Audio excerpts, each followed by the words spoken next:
गुरुजी प्रणाम। प्राण क्या है, इसके बारे में सोच सोचकर मैं पगला जा रहा था। सोचता था यह प्राण क्या होते हैं जो निकल जाते हैं, उसके बाद सारा शरीर निष्क्रिय हो जाता है। आज आपने पूरा धूल साफ कर दिया। एक लास्ट क्वेश्चन मेरा, राधे राधे और हनुमान जी राम राम बोल के एनलाइट हुए, तो ये राम राम क्या और कैसे किया या करना चाहिए, या ये भी गप है?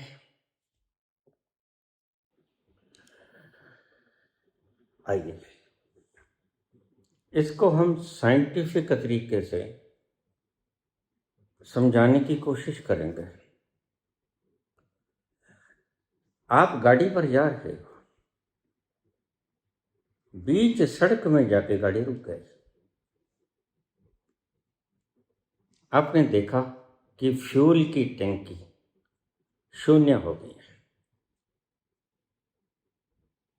तो आप किसी नज़दीकी पेट्रोल पंप पर जाकर वह फ्यूल भरवा लेंगे। नींद क्या है? आपकी गाड़ी का फ्यूल समाप्त हो जाएगा। फिर प्रकृति आपको अपने उस अंतस के तल पर धकेल देती है जहां पेट्रोल पंप है।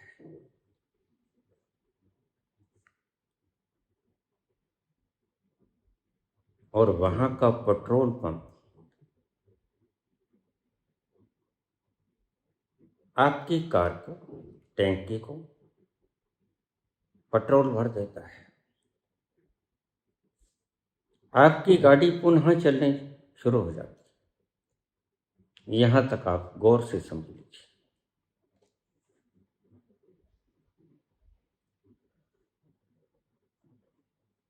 निद्रा एक प्रकार की मूर्छा है। आपने देखा, बच्चे अभी चालबाजियां सीखे नहीं, उनको किसी जागरण में ले जाओ, उनको घुमाने ले जाओ, जब उनका शरीर एनर्जी लेसनेस में आ जाएगा वो सो जाएंगे। उनको प्रकृति सुला देती है। प्रकृति जानती है कि इसके शरीर का फ्यूल, ब्रेन का फ्यूल समाप्त हो गया है, और वह बिना बताए सो जाता है। लेकिन आप फिर भी कुछ फ्यूल हमारे भीतर तीन तल होते हैं। आप जोर जबरदस्ती जागते हो और दूसरे तल से फ्यूल लेना शुरू कर देते हो, लेकिन वो भी खत्म हो जाता है।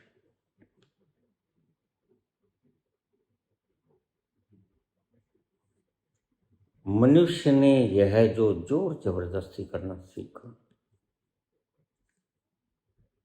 यह उसके आनंद के मार्ग का एक कंटकीला रोड़ा बन गया।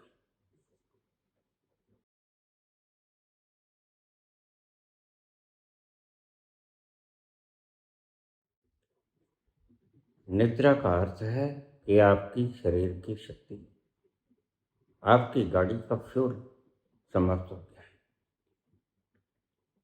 तो प्रकृति तुम्हें अपने भीतर धकेल देती है उस तल पर जहां फ्यूल इज अवेलेबल।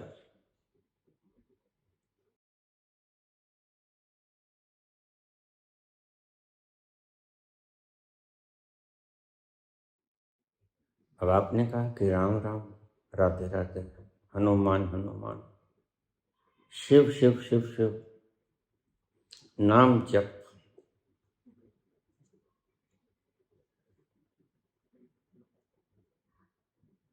नाम जप करते करते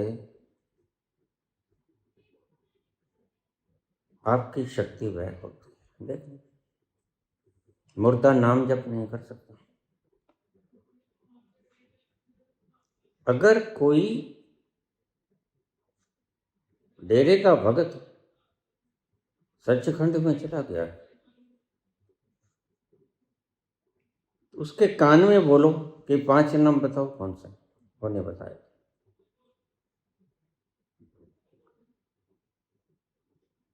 क्योंकि वह मर गया है। उसने अपनी तमाम शरीर की संरचना का फ्यूल समाप्त कर दिया।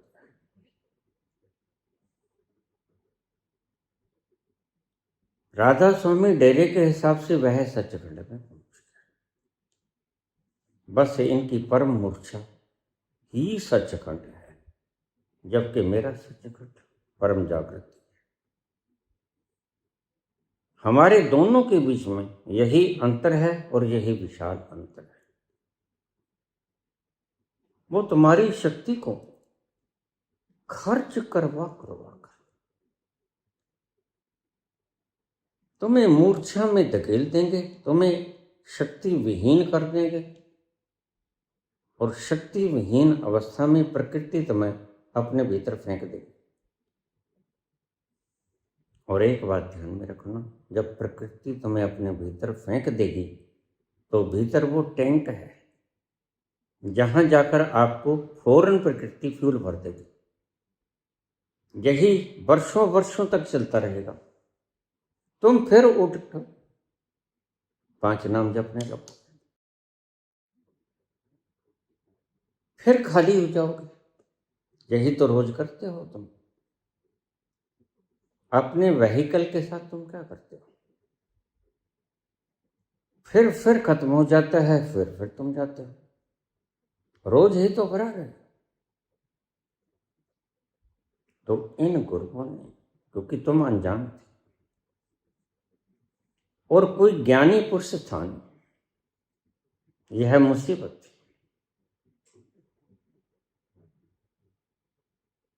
सृष्टि का वह फर्स्ट एनलाइटेंड पर्सन को क्या जरूरत पड़ी कि मुझे आके कहे क्या बोला, क्योंकि वह जानता है कि और क्यों बोलने वाला है नहीं। उस स्तर पर और कोई ज्ञान नहीं। अब 2 बातें। सुख मूर्छा में भी है, सुख निद्रा में भी है, और सुख ध्यान में भी है, समाधि में भी है। सुख जागने में भी है और आप उसका भेद नहीं कर पाते। भेद बदलाने वाला कोई है नहीं। इसलिए मैं किसी को नाम जप करने से रोकता नहीं।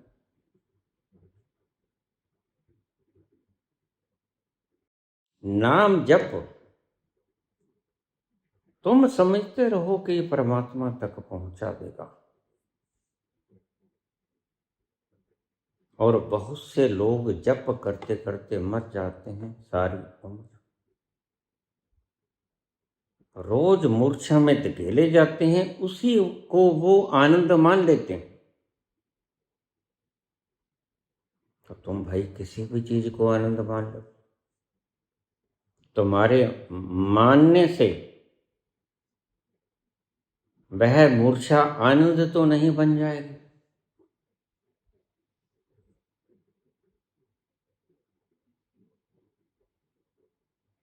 बीच में से एक क्वेश्चन ले जाए, तुम क्यों कहते हो आचार्य जैसे लोग कभी सुखी नहीं हो पाएंगे? कारण है, साइंटिफिक कारण है कि ये चीज वह बता रहे हैं इस विशाल सृष्टि में आग का गोला सूरज दहक रहा है, सारे नक्षत्र ग्रह तारे, आकाश गंगा, ब्लैक होल्स, ब्रह्मांड एक्यूरेट स्थिति में घूम रहे हैं। और यह लोग गीता का अनुवाद करते हैं।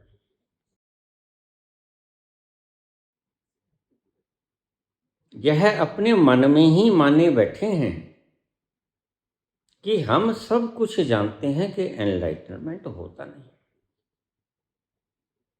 बिना खंगाले, बिना खोजे,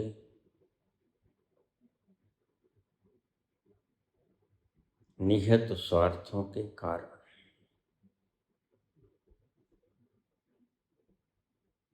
मैं साइंटिफिकली ढंग से इसीलिए बोल सकता हूं विद फुल कंफर्मेशन,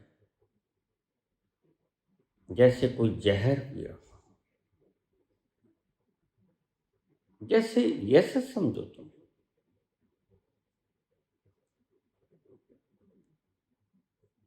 मोनो नाम का एक जहर होता है जो जमींदार लोग अपनी फसलों पर कीड़ों के मारने के लिए छिड़कते।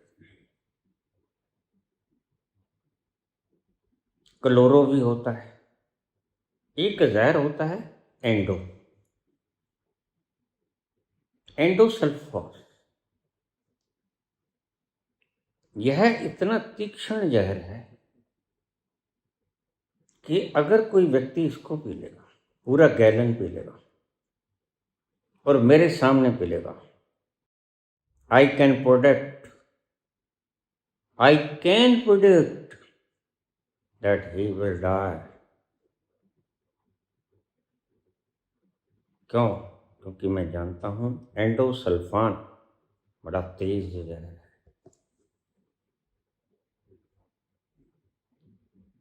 मैं किसी साइंटिफिक कारण से बोल रहा हूं। मोनो भी जहर है लेकिन इतना तेज नहीं है, क्लोरो भी जहर है लेकिन इतना तेज नहीं जितना एंडो है। और अगर कोई पोटाशियम साइनाइड को भी पी ले तो क्या मैं भविष्यवाणी नहीं कर सकता? तुम भी भविष्यवाणी कर सकते हो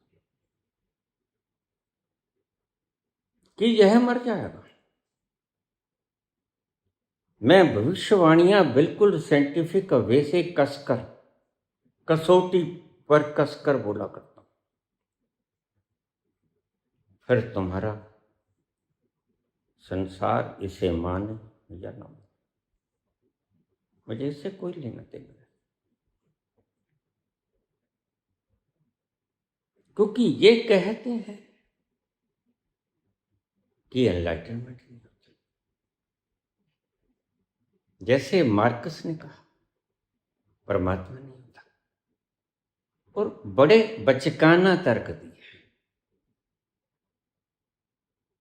जो परमात्मा हमें खाने को रोटी नहीं देती,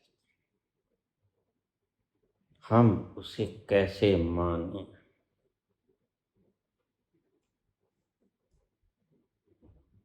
मार्कस, अब समझ आ गई ना आपको? मार्कस बहुत बड़ी भूल में थे। परमात्मा ने तो रोटी का साधन सब दे दिया, सबकी अलग अलग इच्छाएं हैं। कोई कनक की रोटी खाना चाहता है, कोई बाजरा की, कोई ज्वार की, कोई मक्की, कोई चावल खाना चाहता है। तो उसने आपको रॉ मटेरियल दे दिया, जमीन दे दी, पानी दे दिया, ऑक्सीजन दे दी, खाद दे दी। आसमान में 15 करोड़ मील दूर एक चमकता हुआ सूरज रख दिया। इन सब चीजों को मिलाकर अन्न उपजा लो जो तुम्हें अच्छा लगता है। फिर मूंगी, मोठ, उड़द, मसर, अरहर, कुछ भी। परमात्मा तुम्हें रोटी तो दी, लेकिन परमात्मा जानता है कि मैंने भांति भांति के जीव जंतु पैदा किए हैं। अब जैसे मोर है, मक्खी खाता है खुश होकर, पेट भरने को कुछ भी खा लेगा। तो मार्कस को मैं बुद्धू को कहता हूं, इतना बचकाना सवाल जिसकी बुद्धि हल नहीं कर सकती, वह बच्चों जैसी बातें ही तो होंगी। तो फिर मार्कस, तुम रोटी खाकर बोलते हो, वह रोटी दी किसने? मार्कस चूक गए। मार्कस को यह नहीं पता लगा कि जिन गरीबों को रोटी नहीं मिलती, उन गरीबों की रोटी अडानी अंबानी जैसे लोगों ने कैद कर ली है। डिस्ट्रीब्यूटिव प्रोसेस गलत है।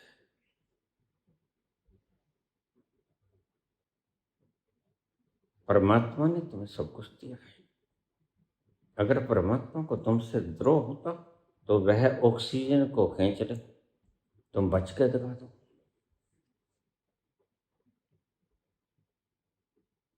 नहीं, परमात्मा तुम्हें चिल्लाना चाहता है और जीवन के सारे साधन तुम्हें उपलब्ध कराए हैं, इसलिए तो तुम्हें खड़मस्तियां सूझती हैं। जब तुम अमीर हो जाते हो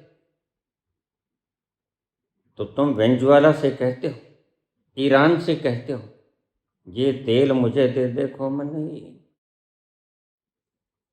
तो तेरे बाप क्या कहते, तू सारा खा के मरेगा क्या? संसार का सबसे अमीर मुल्क, richest country of the world, तेल के लालच में वेनेजुएला के राष्ट्रपति को उठा के ले जाता है।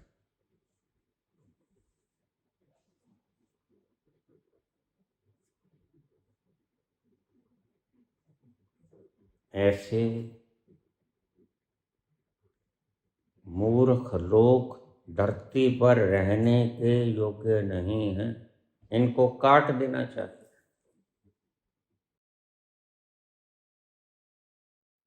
और यह पुण्य है, मैं तुम्हें गारंटी देता हूं, क्योंकि जिसके जाने से शांति हो जाए वही तो पुण्य होता है। जिस तल पर जाकर शांति मिल जाए, समाधि में वही तो तल मिलता है। अगर एक ट्रप का गला काट कर, तुम देख लेना, धरती सुखी हो जाएगी।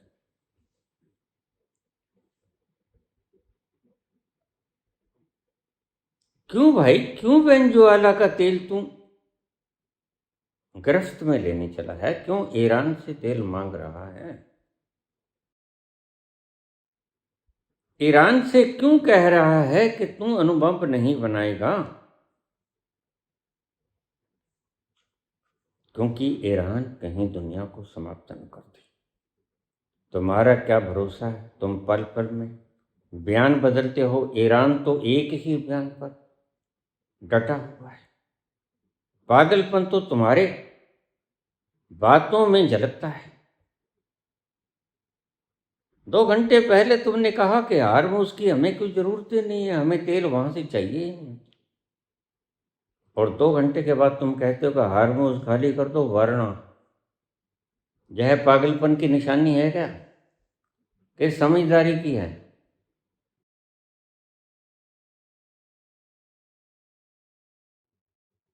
इसलिए मैं कह सकता हूं कि यह लोग कभी सुखी नहीं हो सकेंगे। सुविधाएं इनके पास होंगी। आज अमेरिका के पास सुविधाएं हैं, लेकिन अमेरिका में हर व्यक्ति दुखी है।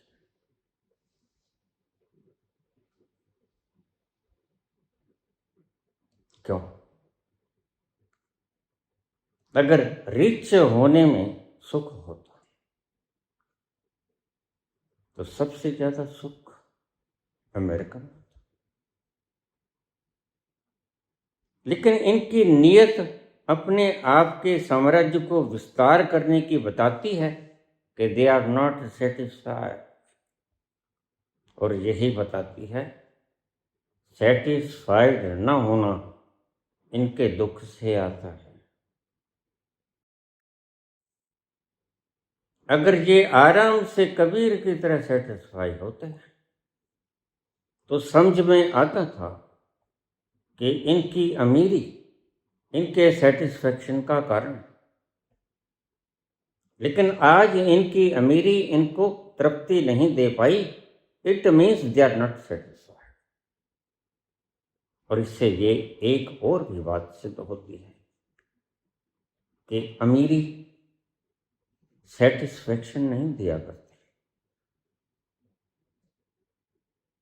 बड़े से बड़े ओहदे के ऊपर होना सेटिस्फेक्शन नहीं दिया करता। सारे दिन कांपते रहते हैं मोदी जी, कहीं वो फाइल ना खुल जाए, हिरेन पांड्या के ना खुल जाए, तुलसी प्रजापति के ना खुल जाए, जस्टिस लोया के ना खुल जाए, सोहराबुद्दीन की ना खुल जाए, और पता नहीं किस किस को मारा होगा जनाब।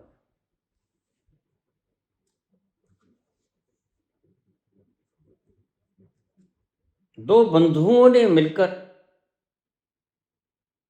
दो सेठों का सहारा लेके जो लूटपाट मचाई इतने वर्ष तक, वह काबिल तारीफ है।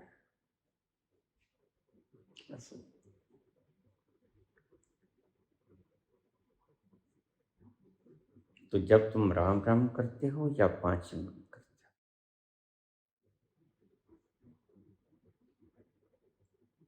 तो तुम अपने कार के, अपनी गाड़ी के फ्यूल को जलाते हो।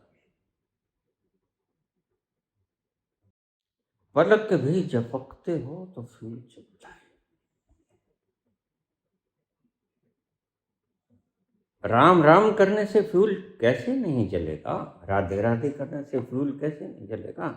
और जब फ्यूल इतना जल जाएगा कि तुम्हारा टैंक खाली हो जाएगा, तो फिर मूर्छा तुम्हें लपेट लेगी और तुम मूर्छित हो जाओगे। वह प्रकृति तुम्हें मूर्छा दे देती है, बड़ी समझदार है। प्रकृति अपने ढंग से तुम्हें जिंदा रखने की पूरी चेष्टा। तुम बीमार होते हो, तुम्हें पता नहीं होता, लेकिन प्रकृति तुम्हें स्वस्थ करने में बड़ा सहयोग देती, तुम्हें पता नहीं लगता। बस अब देखो, इस दिल को तुम तड़पा रहे हो, यह श्वास तुम ले रहे हो, नहीं? यह प्रकृति ही श्वास तुम्हें दिलवा रही है।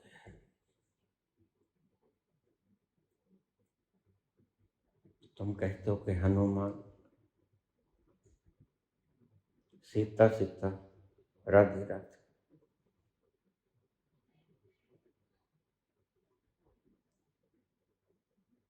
ये भी गप है क्या?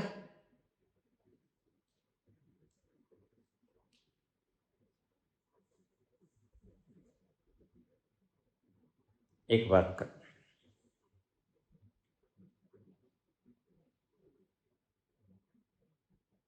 तुम कोई भी नाम ले लो, अपना ही नाम जपते रहो। जो भी नाम है, खैर आपने नाम पर नहीं लिखा, वैसे ही पता नहीं क्यों डर लगता है।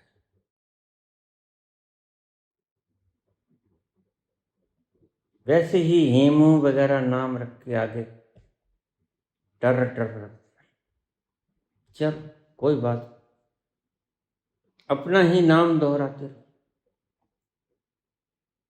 बात दोहराव की है, नाम की नहीं। तुम राम राम जपो या टर टर जपो, या राधे राधे जपो या गधे गधे जपो, शक्ति वह होती। गाड़ी को तुम किसी दिशा में मोड़ो, गाड़ी को तुम पाकिस्तान ले जाओ, गाड़ी को तुम कोलकाता ले जाओ, फ्यूल जलेगा।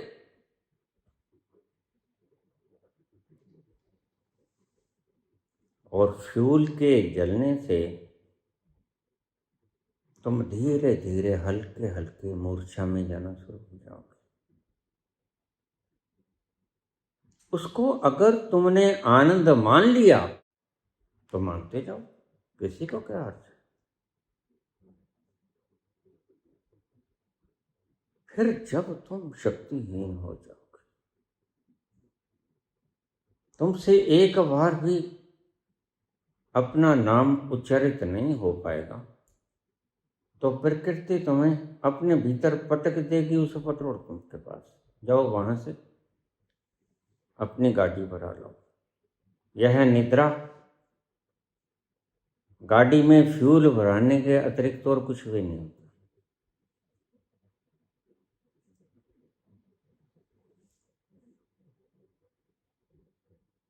तुम्हारा जप 5 नाम हो, 1000 नाम हो, तुम्हारा अपना नाम हो, किसी का नाम हो, यह तो जो लोग षड्यंत्रकारी थे, और तुम बाहर से देख सकते हो इनके डेरे सांस लेके जाएंगे क्या। और मजे की बात तो ये है कि ये जब तक बैठे हैं अपना उत्तराधिकारी न चुना के जाए,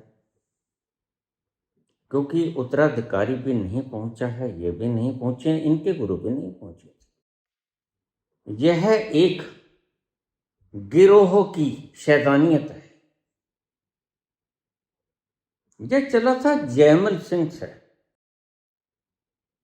वहां से एक गिरोह चला और एक नहीं चला। राधा नाम की स्त्री थी और उसके पति का नाम क्या था, रणप्रीत। उसको स्वामी जी कहते थे।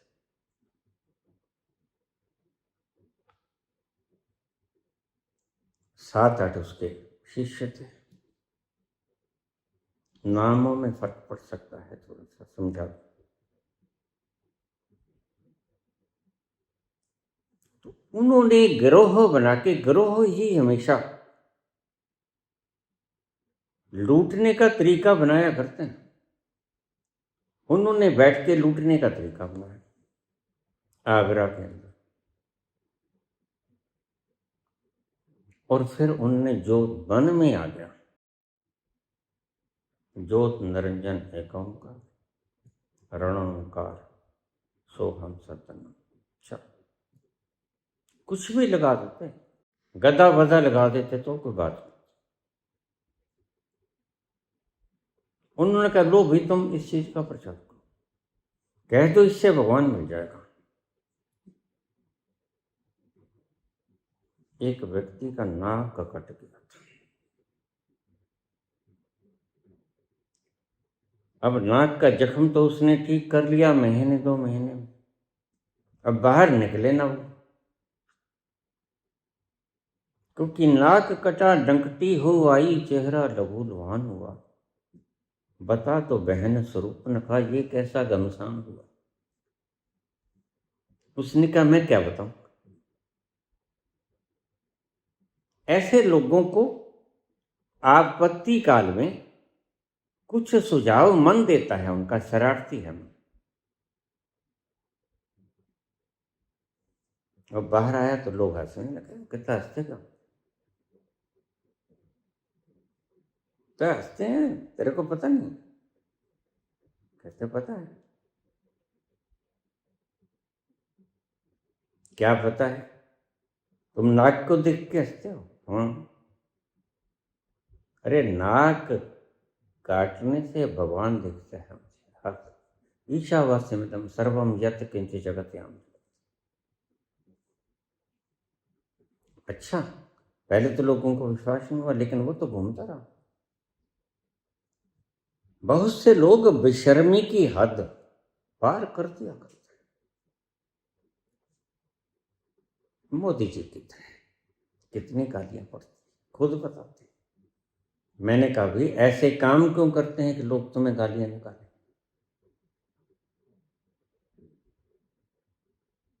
ऐसे काम क्यों करते हो, मुझे नहीं गालियां निकालते लोग। ज्यादा से ज्यादा कमेंट करते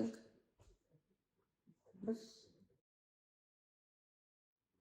सारा हिंदुस्तान का कितना तबका तुम्हें गालियां निकालने में तल्लीन।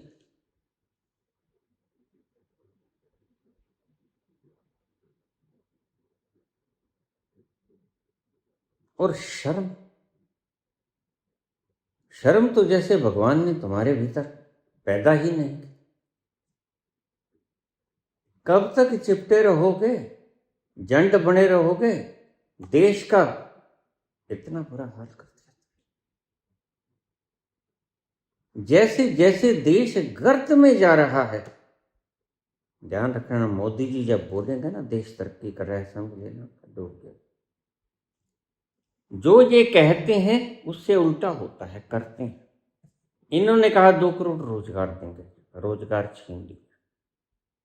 इन्होंने कहा अच्छे दिन आएंगे, बुरे दिन आ गए। इन्होंने कहा 15 लाख देंगे, 15 लाख छीन लिए तुमसे। इन्होंने कहा सुख शांति का वातावरण, न्याय मिलेगा सभी को। आज खुद ही ऐसे ऐसे कानून बना रहे हैं जिससे आपका न्याय जितना कि मिलता था वो भी खत्म हो जाए। सारी संस्थाएं खरीद ली, चुनाव आयोग खरीद ली। और मैंने तो सुबह भी चैलेंज किया था, अगर कोई न्यायपालिका का जज हाथ उठा के कह दे कि मैं ईमानदार हूं, देखिए 2-4 महीने का लगा हुआ नहीं, शुरू शुरू में तो वो ईमानदार जो होता है धीरे धीरे समझ आती है, उसे काग होता जाता है। और सुप्रीम कोर्ट का जज आते आते तो परम काग हो जाता है, चंद्रचूड़ बनते बनते। वह तो कहेगा कि मैं फैसला देते वक्त मैंने भगवान से पूछा कि हे भगवान, मैं तो हार गया, तो भी बताते हैं, व्हाट शुड आई डू। मैंने कहा भाई मसला 2 धर का था, तो भगवान से पूछ लिया और तुमने क्रियान्वयन कर दिया, तो अल्लाह से क्यों नहीं पूछा? अल्लाह से भी तो पूछना था। और क्या खाक बनाया है तुमने राम मंदिर? इसको खोद के देखा क्या कुछ मिला था? इसके पीछे सारा कुछ बौद्ध धर्म का है, तुम्हें मिला है। अगर तुम सच में राम मंदिर बनाना चाहते हो तो चलो मैं तुम्हें ले चलूं जहां भगवान राम का जन्म हुआ था, वो एक्चुअल निशानदेही करके बता दूंगा यहां हुआ था। जिस कमरे में हुआ था, मां कौशल्या ने भगवान श्री राम को जन्म दिया था, वो स्थान था।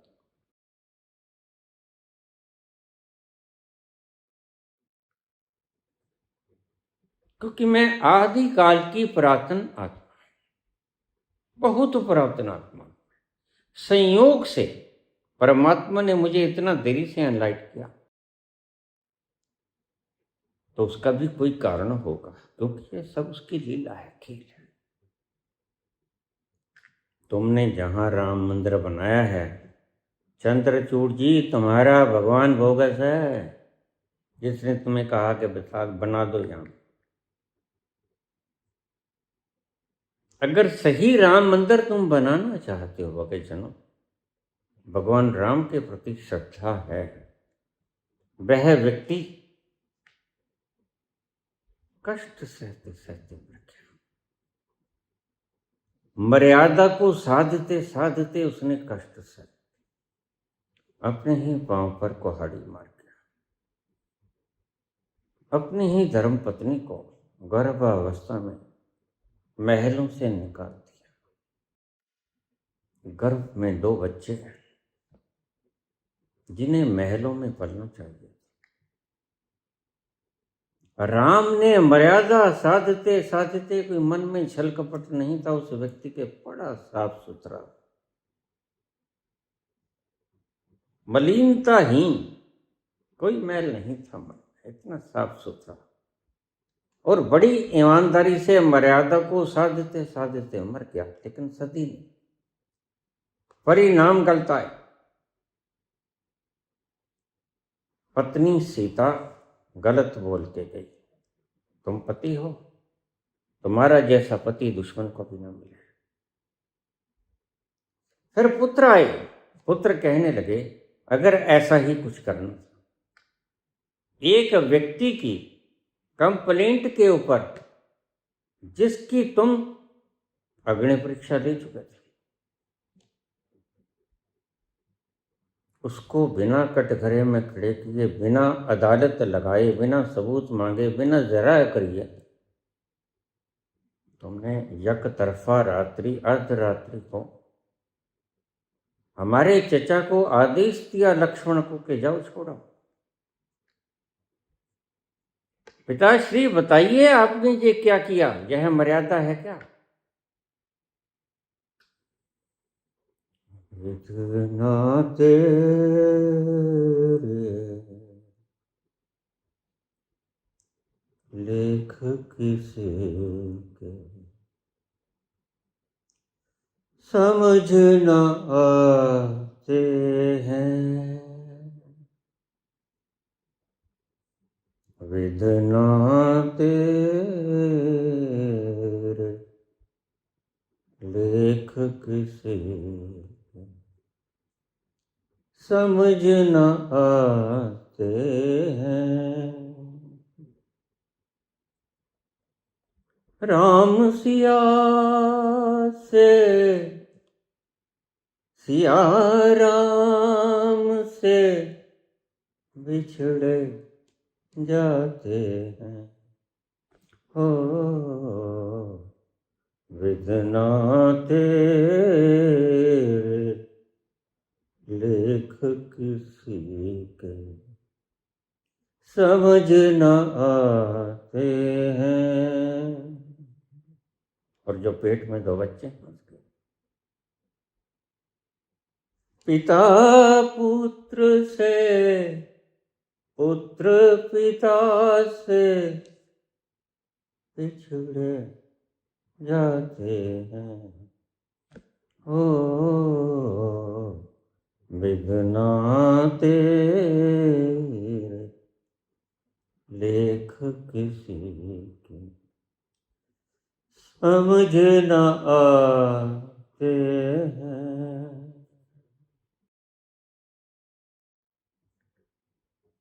मर्यादा साधते साधते मर गया, जीवन रास न आया, गुप्त घाट पर शरीर में सुसाइड कर लिया।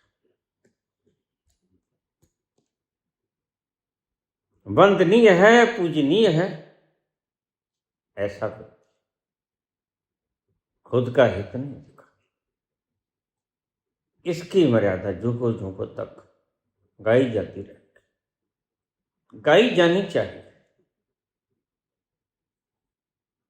कुछ लोगों से अन्याय हुआ, उन लोगों से अन्याय नहीं होना चाहिए। दूसरा मेथड भी था, सीता की अग्नि परीक्षा ले चुके थे, फिर भी अपने सारे दरबान को बुलाते, सीता को बुलाते एज ए एक्यूज्ड, तुम्हारे पर दोष है। राम खुद भी खड़े होते कि मैंने अग्नि परीक्षा ली, वह उस वक्त गर्भवती थी, और धोबी और धोबिन को बुलाते, बताओ तुमने किस हिसाब से कहा? क्या सिर्फ तुमने बुद्धि के सुपोजिशन से कर दिया, मान्यता ही कर दिया कि एक रात तू बाहर लगाई इसलिए मैं कोई राम थोड़े तो तुझे घर में रख लूंगा। इसलिए मैं कहता हूं स्त्री को इंडिपेंडेंट होना सबसे ज्यादा दुख अगर इस सृष्टि में उठाता है कोई, वो या तो स्त्री उठाती है या बच्चे उठाते हैं। बच्चों का जन्म उनकी रजा के बिना ही तुम करा देते, और फिर बच्चों को तुम उनका बना हुआ हक नहीं, और फिर तुम उनको अपने भाइयों से लड़वाते हो, उनके दिमाग को पंगु बना देते हो, घिसा देते हो, और फिर तुम कहते हो कि हम तो भगत हैं, हम तो रोज गुरुद्वारा जाते हैं, हम तो मंदिर मस्जिद जाते हैं। तुम दुष्ट हो। जिसने अपने बच्चे तक की जिम्मेदारी नहीं समझी, उससे ज्यादा बड़ा दुष्ट और कौन होगा? क्योंकि बच्चा सिर्फ तुम्हारे कारण हुआ, पड़ोसी के कारण नहीं हुआ। मोहन भागवत मैंने सुना है, कहते हैं 3 बच्चे पैदा करो, अगर पड़ोसी की आवश्यकता पड़े तो ले लो, तो भी तुम ही शादी कर लो, तुम ही शादी कर लो। उल्लू के पट्ठो, तुम दुनिया को नरक बना के जाओगे।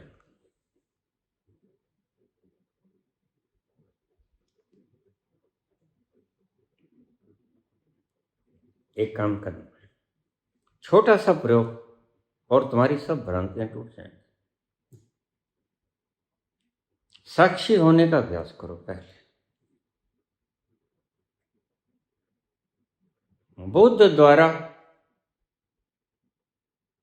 ईजाद किया गया विपश्यना ध्यान करो, उसमें तुम साक्षी होना सीख जाओ। फिक्र मत करो जाप की, पाठ की, 5 नाम की, ऐसा समझो कि हम 5-4 साल बाद में पैदा हो गए थे, कोई फर्क नहीं। फिर तुम जब साक्षी होना सीख जाओ, फिर तुम किसी भी जाप को उठा लेना, राम को उठा लेना, राधे को उठा लेना, 5 नाम को उठा लेना, जो आजकल प्रचलित है, जिनकी दुकानदारी ठीक से चल निकली है। फिर तुम उसको गुनगुनाना, जैसे अब मैं बोल रहा हूं, मैं बोल भी रहा हूं, और मैंने बहुत बार आपको कहा कि मैं इस बोलते हुए यंत्र को सुन भी रहा हूं, क्योंकि मैं इसका साक्षी। ये तो मुझे समझ आ चुका है, इसलिए मैं कहता हूं। लेकिन जो अभी अभ्यास कर रहे हैं, वो साक्षी होना सीखें पहले, फिर दोहराएं उसी नाम को जो ये गुरुजन आपको देते हैं, वो चाहे 5 नाम है। ज्योत निरंजन एक ओंकार, इसको आप बार बार दोहराएं। रणोंकार सोहम सतनाम, ज्योत निरंजन एक ओंकार, ज्योत निरंजन एक ओंकार, ज्योत निरंजन एक ओंकार। क्या? अब तुम प्रोसेस देखना साइंटिफिक। यह जाप जपते जपते मानसिक जपो या वाचिक, कोई बात नहीं, उससे कोई फर्क नहीं पड़ता। मानसिक के सिवा तो तुम जप भी नहीं सकते।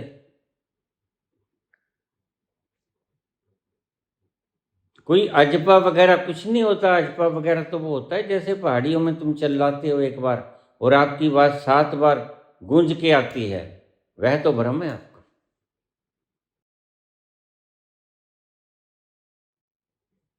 अजपा जाप तो भीतर से उठा हुआ वो जाप है जो आपके उस आंतरिक तल से गुजरा, जहां से अनंत नाद गूंजता है।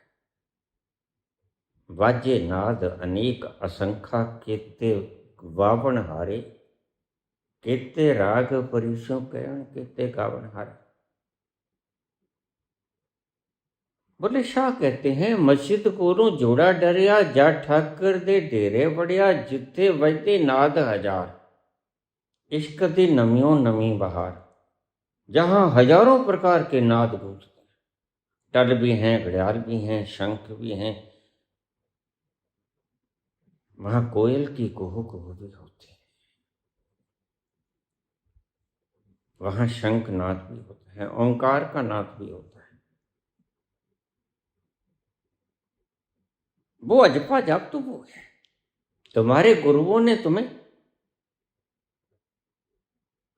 व्याख्यायित गलत किया है, परिभाषित गलत किया है, डिफाइन गलत किया है।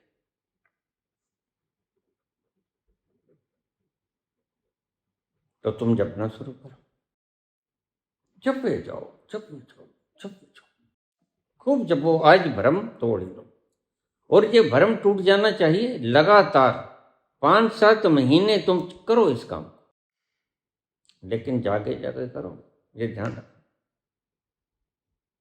इसलिए मैंने तुम्हें कहा कि पहले साक्षी की साधना को साधो, उस भीतर की चेतना को जगाओ। अभी तो मूर्छित मूर्छित से जाप करते हो और मूर्छित हो जाते हो, और मूर्छित होके मूर्छा में ही गिर जाते हो, तो तुम्हें पता ही नहीं चलता कुछ। तुम पहले जागृत होना सीखो, बुद्ध का विपश्यना करो। देखो, विचार आया, विचार गया, सांस आया, सांस गया, इनहेल किया, एक्सहेल किया, सब आते जाते देखो। जैसे अब मैं बोल रहा हूं, कंठ से आवाज आती है, जहां से आती है उद्गम सतत से, वहां से भी मैं इसे महसूस कर रहा हूं। ऊपर उठती उठती आवाज कंठ को क्रॉस करते जीवा से शब्द बनती है, और तुम्हारे कानों में पड़ती है, और मेरे भी कानों में पड़ती है। मैं बोल भी रहा हूं, मैं सुन भी रहा हूं, और मेरे भीतर अनंत नाद गूंज रहा है, वो भी मैं सुन रहा हूं। मैं सभी चीजों का यकसां साक्षी हूं। तो तुमने कहा कि यह क्या है? क्या यह भी गप है? तो पता चल जाएगा। मैं कहता हूं अभ्यास करो, बोलो, ज्योत निरंजन एक ओंकार, ज्योत निरंजन एक ओंकार, ज्योत निरंजन एक ओंकार, और इसको देखते भी रहो। तुम देखोगे तुम्हारी खोपड़ी जाप कर रही है,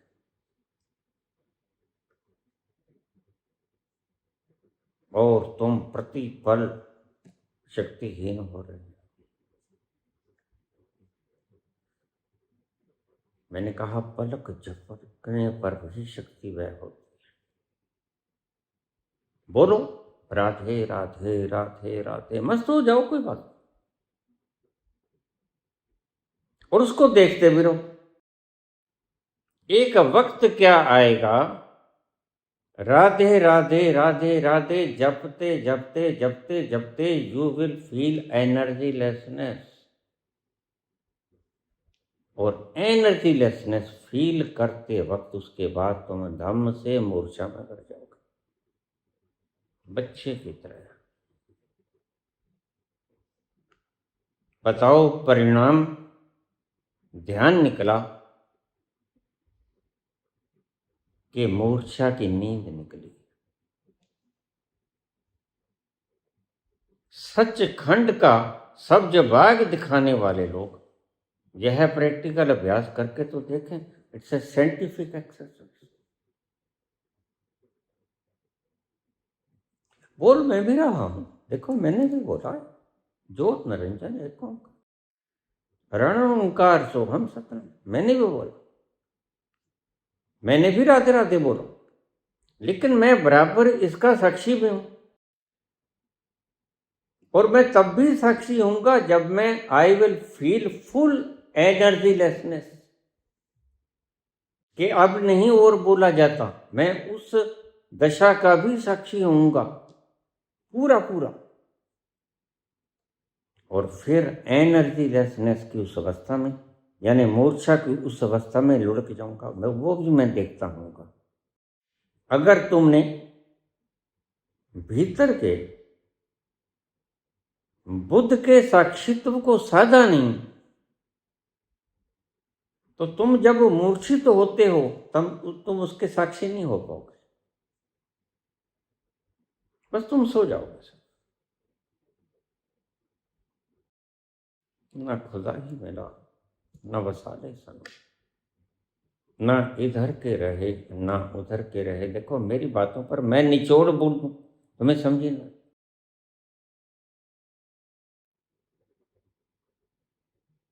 मैंने तुम्हें साइंटिफिक व्याख्या दी और स्टेप बाय स्टेप कण कण कण कण करके मैं आगे बढ़ा और तुम्हें सारा खोल दिया। तुम पहले साक्षी साधो, फिर तुम जो चाहो नाम जपो, चाहे अपने ही जपो। और नाम जपने में शक्ति लगती है। जैसे गाड़ी को तुम कहीं भी ले जाओ, शहर के अंदर मोड़ लो, किसी गली कूचे में ले जाओ, किसी मंदिर गुरुद्वारा में ले जाओ, गाड़ी तो नहीं कहती कि मैं मंदिर नहीं जाती। गाड़ी तुम्हारी तरह पागल थोड़ी है। गाड़ी थोड़ी ही कहेगी कि मैं तो मस्जिद के सामने जाके नाचूंगी। गाड़ी कहेगी ले चल जिस तरफ ले चल। गाड़ी तो बाबा नानक की भक्त है, जिधर चाहे ले चल, बस घुमा दे, उधर ही मुड़ जाएगी गाड़ी। लेकिन एक बात है, जब उसका फ्यूल खत्म हो गया ना तो वो वहीं ठहर जाएगी। फिर धक्का। एक हरियाणवी पहली बार जहाज में बैठने लगा, पहली बार। वो रोज हरियाणा बस से, हरियाणा रोडवेज ट्रांसपोर्ट कॉरपोरेशन, इसकी बस से जाया करता था। प्रथम बार उसने जहाज पकड़ना। जहाज में बैठ गया, अपनी सीट से उठ के आया पायलट के पास, कहने लगा भाई तेरे जहाज के पहिए वगैरह ठीक हैं, हवा पूरी है? उसने गौर से देखा, ये ऐसा प्रश्न तो कभी पूछा ही नहीं। कोई पंक्चर वंक्चर तो नहीं है? कितने जहाज में तेल वगैरह पूरा है? आज नया ही बंदा आ गया था। उसने कहा हाँ बिल्कुल फुल टैंकी करवाई, उसके बिना तो उड़ सकते ही नहीं, हमने दूर जाना है। और स्टीयरिंग वगैरह, ब्रेक वगैरह, रेस वगैरह, क्लच वगैरह, जितना सिस्टम सारा ठीक ठाक है ना? वो बेचारा कुछ शरीफ आदमी, उसने कहा हाँ ताऊ जी बिल्कुल ठीक है।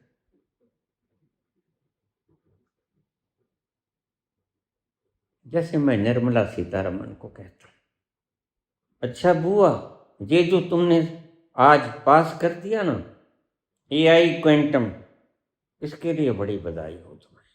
बुआ ऐसे ही काम लेके आया को, ऐसे ही बेचारा शरीफ होगा।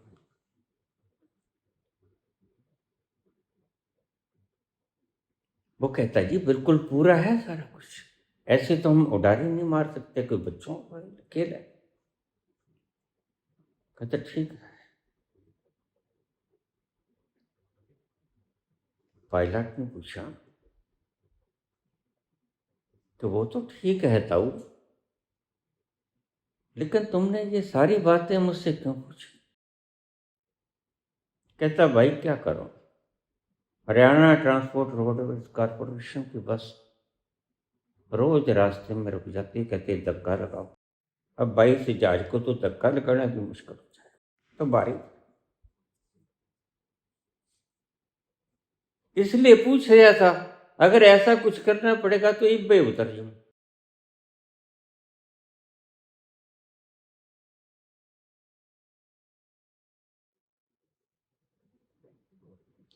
ढंग से प्रैक्टिकल करके देखो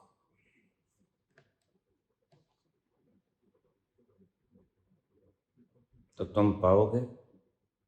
अगर तुम साक्षी रहे, राम राम करो, राधे राधे करो, 5 नाम करो, कुछ एक दिन तुम अपने अनुभव से जान जाओगे सब व्यर्थ है। क्योंकि आखिर में तुम अपने आप को मूर्छा की उस घड़ी में भीतर लुढ़कते हुए पाओगे।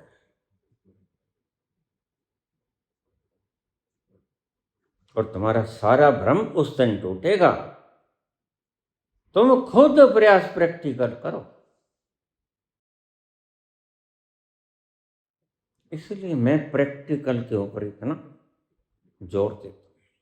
मैं कहता हूं मेरी बात में यद्यपि मैं सत्य बोलता, लेकिन तुम भी आजमाना। और वैसे भी अगर मैंने खाया तो मेरा पेट भरा, तुम्हारा नहीं भरा। तुम खाओगे तभी पेट भरेगा। तुम जब देखोगे कि वैसे सत्य है ये बात कि राम राम करते राधे राधे करते हम एनर्जीलेसनेस, शक्तिहीनता का महसूस करने लग जाते हैं और फिर हम मूर्छित हो जाते हैं, गिर जाते हैं। प्रकृति आपको रोज बचपन से नींद में लेके जाती है और प्रकृति के सारे काम जीवन के हित में होते हैं, ताकि थका मांदा सुबह से शाम तक वक्त के थपेड़ों से, महंगाई की चपेटों से, बेरोजगारी के झगड़ों से, गरीबी से, तंगहाली से, बदहाली से, ऊपर से इन बनाए हुए सख्त कानूनों से, ऊपर से इन झूठे दुकानदारों से जो तुम पर राज कर रहे हैं। माना ये तुमने ही चीचड़ लगाए हैं, लेकिन अब किया क्या जाए? यह तो कुर्सी छोड़ेगा नहीं। मैं तो कितनी बार तुम कहा मोदी छोड़ो गद्दी, ये कहता कौन नहीं छोड़ो, कर लो क्या करना है। मेरे हाथ में सारी फौज है और फौज को ये खुश रखता है, दिवाली मनाता है। ये सब ये कारण है पीछे से कि मैंने इतने इतने गलत काम कर दिए। कल को फौज की जरूरत पड़ सकती है, जनता बिदक जाए। जनता तो भाई बिदकेगी। और तू याद रख, जनता इसी फौज वालों की, किसी का चाचा है, किसी का मामा है, किसी का फूफा है, किसी का भतीजा है, किसी का बेटा है, किसी का बाप है। जिस दिन जनता सड़कों पे आ गई उस दिन कितना ही जश्न मना ले लेना तू जवानों के साथ। जवानों की तोपों के मुख बॉर्डर के दुश्मनों की तरफ तो उठ सकते हैं, लेकिन अपने चाचा भतीजा मामा फूफा बेटे पुत्र की तरफ नहीं उठ सकते। इतने गद्दार वो नहीं, इतने निर्मोही भी नहीं। वो जानते हैं कि कसूर तुम्हारा है, तुमने ही ये सारी गंदगी फैलाई है। वर्ण किसने कहा था? तुम तो प्रचार कराने लगे हो अपने, मोदी का प्रचार करके आओ। ये फौज का ये काम है क्या? मोदी का प्रचार करे फौज? कौन कौन से संविधान में लिखा है? सरकारी संयंत्रों का प्रयोग करना इलेक्शन के दौरान, इसके कारण इंदिरा गांधी की कुर्सी चली गई थी। जगमोहन ने, सिन्हा ने फैसला सुनाया और आप मजे से फौजियों को ही कहते कि आप प्रचार करो, मोदी मोदी। ये खोदी खोदी भी कर देंगे, खोद देंगे। ये बेड़े ही होते हैं, ख्याल रखना। ये देशभक्त हैं तो ईमानदार भी हैं। ये सब जानते हैं तुम क्या शरारतें कर रहे हो और तुम्हारी मंशा क्या है। तुमने पूछा है हनुमान राम कि ये भी सब गप है? हाँ, मैं तो कहता हूं, लेकिन इसे प्रैक्टिकल तो करके देखो। इसलिए मैंने साइंटिफिक इसकी विधि बताई है, ये करके देखो। तुम भीतर से साक्षी बनकर जागते जागते सारी जाप की प्रक्रिया को निहारते हो और उसका परिणाम देखो कि अंत में होता क्या है। अंत में होता है तुम लुढ़क जाओगे नहीं, तुम्हें तुम्हारे गुरु कहेंगे सचखंड आ गया।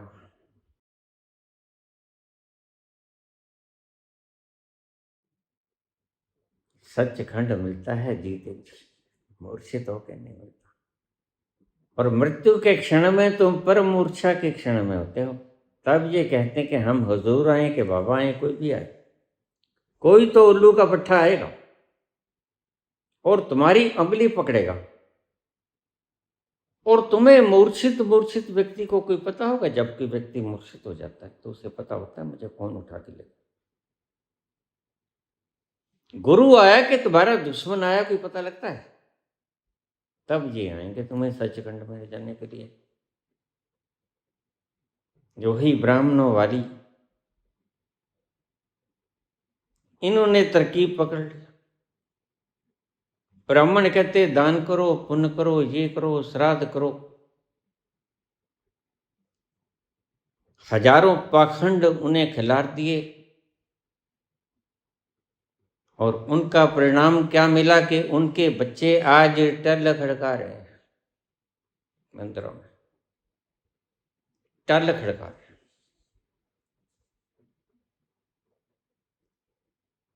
कब तक जोड़ोगे?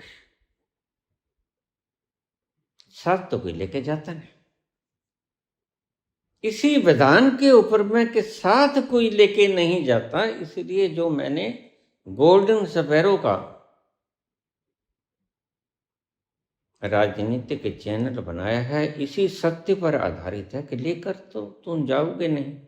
और व्यक्ति को जीवन की जरूरतों के लिए 25 करोड़ बहुत होता है, जरूरतों के लिए ध्यान रखना। और वासना को तो सारा संसार क्या, सारा ब्रह्मांड भी कमतर होगा। वासनाएं तो अपूर्त हैं, वासनाएं कभी पूरी नहीं होती। जरूरतें पूरी हो जाती हैं। हाँ, तुम्हारा पेट भर जाता है, 4 फुल्का खा लिया, 5वां तुम नहीं खा सको।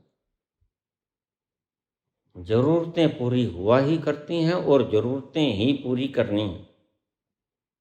वासनाएं कभी पूरी नहीं होती और वासनाओं को पूरा करने की चेष्टा भी नहीं करनी है। मेरे 2 आज के अल्फाज नोट कर लो। तो तुमने पूछा पुत्र, मैंने विस्तार से आपको जवाब दे दिया। साइंटिफिकली इसको आजमा के देखो। न कुछ करने में बैठ जाओ, विचार उठेंगे। विचारों को साक्षी भाव से देखते रहो, साक्षी परिपक्व हो जाएगा। फिर तुम बोलो राम राम, 5 नाम बोलो, राधे बोलो, और तुम फिर पाओगे कि एक घड़ी ऐसी आई कि हम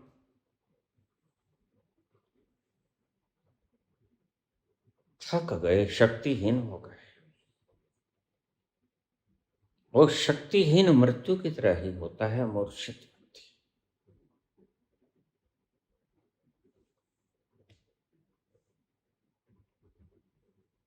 तुम नाम जब से मूर्छा में पहुंच जाते हो, और ये गुरु लोग कहते हैं हाँ अब हम आएंगे। उनके आने से आती है चेहरे पे रौनक, उनके आने से आती है चेहरे पे रौनक। वो समझते हैं मरीजे हाल अच्छा है। उनके चेहरे से आती है चेहरे पर रंगत। वो समझते हैं कि मरीजे हाल अच्छा है। कोई नहीं आता वाता, ये भी मरेंगे, कोई नहीं आएगा। और ये जानते हैं बस इतना ही फर्क है। एक दिन का वक्त दे तो मुझे, मैं नार्को करवा के बता दूंगा। कोई नहीं आता, कोई नहीं आता, बस तुम मूर्छित हो जाते हो। राम राम करो, राधे राधे करो, 5 नाम करो, कोई पाठ करो, कोई पूजा करो, षोडशोपचार पूजन करो। वो पाठ चाहे तुम गीता का करो, चाहे ग्रंथ साहब का करो, you will lose your energy और मिलेगा कुछ नहीं।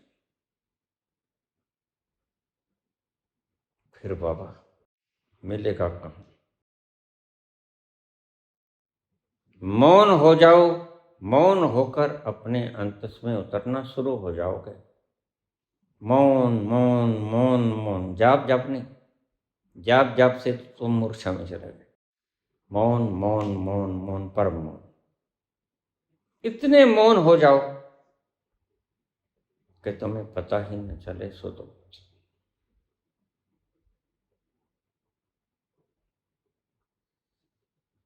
और फिर तुम अपने भीतर उतरने लगोगे। और एक घड़ी ऐसी आएगी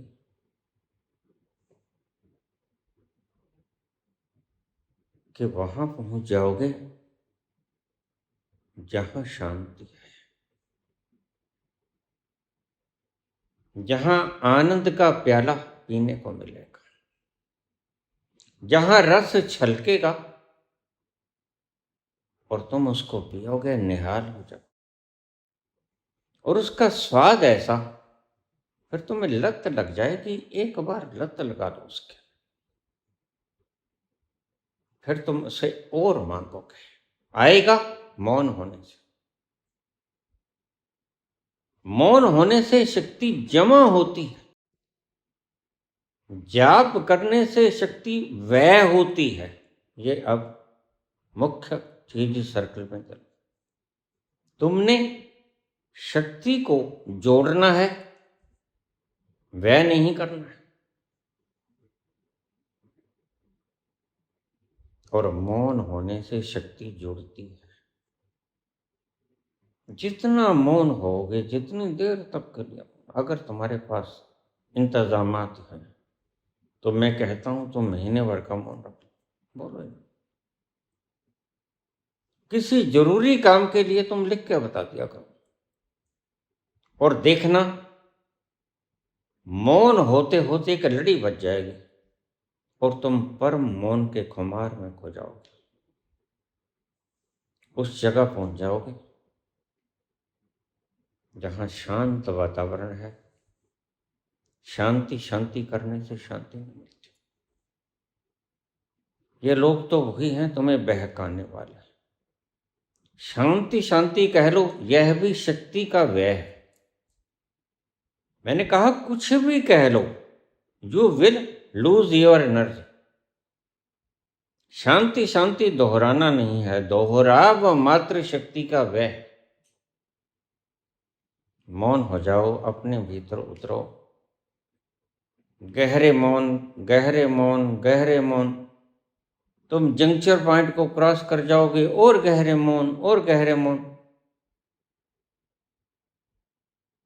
रास्ते में बहुत कुछ आएगा, लेकिन तुमने उपेक्षित ढंग से उनको नकारते हुए चले जाना। और एक दिन तुम उस तल पर पहुंच जाओगे जहां वो नाद गूंजता है, जिथे वाजे नाद हजार। इश्क दी नमियों नमी बहार, हर पल नया है वो।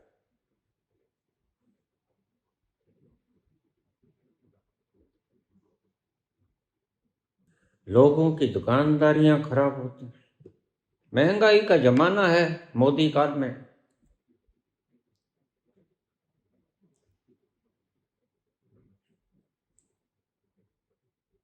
दुष्ट काल चल रहा है, दुष्ट काल। दुष्टों का बोलबाला है। धमकियां आती हैं, हमें तुम्हें मार देंगे। मैंने कहा अब तक क्यों नहीं मारा? मुका देते कौन? और तुम अगर नहीं भी आए तो पुत्र मेरे, मृत्यु तो मुझे मार देती। वहां जगती है सच्ची तलब। जरा सोचो, तुम सिगरेट का कश लगाया नहीं, तो तुम्हें लत पड़ेगी कैसे? ये जो चिट्टे वाले चिट्टे का कश लगाते हैं,